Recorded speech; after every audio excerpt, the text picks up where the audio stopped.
the leaning player in the game of soccer is so obvious to me, and based on their lean,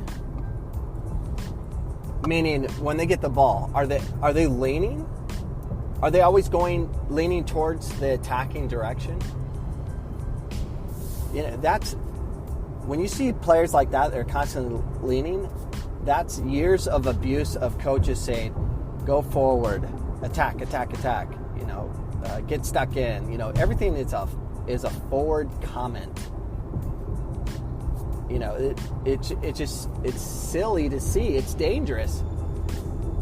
You look at your players, look at your child, whoever it is, but watch how they lean. Are they always leaning? But not leaning to feint, to juke someone. Just they're leaning. They're like falling forward, and yeah, they have success because sometimes they're leaning into a space they can attack in. But just watch it. Are they always leaning? And how do you fix it? From what I see, the coaching that evolves, and I'm a high school coach, so I see all these girls from so many different coaches, and you can identify them of what they are. Are they a thought out player, or are they a coach's cookie cutter player, meaning the typical player that's forced to play in the style of go forward, forward, forward with as much athletes as you can get to win and get the result on that day, versus getting the result of the individual down the road. So do you lean? Are you a player that pays attention? Do you lean?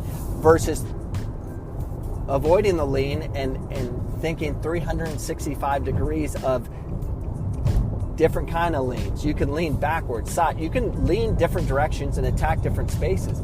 But if you're always forward leaning, that's just what you are. You're going to get hurt.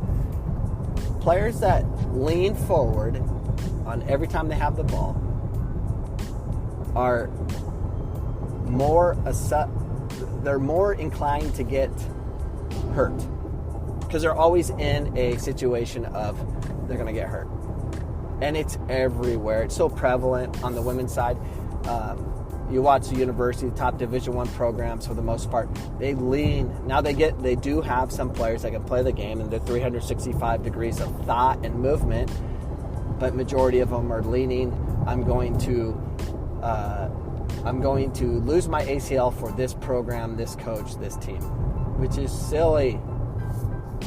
There's always discussion of concussions and ACL tears, and they're saying soccer is at the high end. Well, of course, because we live in a country where it's not thought out, and what happens is we get all these people, because science gets involved. We will correct it. We will test their heart rates, because if we test their heart rates, it'll let us know how fast their hearts are beating, letting us know if they're fit enough to play the game. And you have to be crazy fit to play the leaning kind of soccer of out of control, always going 100 miles per hour forward. But, then you get the ACL coaches. Oh, I have ACL preventative care. Give me $50 a session or whatever it is, and I will show you the ACL preventative care I can give your team. So, of course, they hire them. Look at us. We're a super club. We hire ACL preventative care trainers. And then think about it. Then they go play 3-4 games on the weekend, and then they do the ACL preventative warm-ups during the 3, 4, and sometimes 5 games on a weekend. And what's ACL preventative care? They're trying to strengthen the areas, those muscles and ligaments, to be able to hold tight and protect the knee from ACL tears. So by doing that, you have to weaken it. It's like weightlifting. You're going to have to push those exercises to become stronger. But in weightlifting, there needs to be a recovery time. Well, we don't think about that. We just institute, look at this cool little jumping thing we did, and we held on our left foot for a while. Oh, we're strengthening. No, they're weakening because there's no recovery. And then if you play 5 games on the weekend, you do that exercise 5 times, twice in a day. and then you run like a maniac and hope it doesn't tear, thanks ACL preventative care. ACLs are on a rise still. Oh, it's because they're bigger, faster, more athletes. Maybe. But I think it's more of not being more balanced and more in control of your body. And then you get in the whole concussion mess. Of course they're going to have concussions. They're leaning forward. They're out of control. There's just no thought other than go forward, go strong, get stuck in. So it is a problem. So what I suggest is you change the way you play. You change the way you coach. You change the way your system is designed to not focus on winning, but focus on the individual. But you can win with proper technique, but teach the technique, it just takes work. And it takes a lot of work and a lot of convincing of getting others to buy in.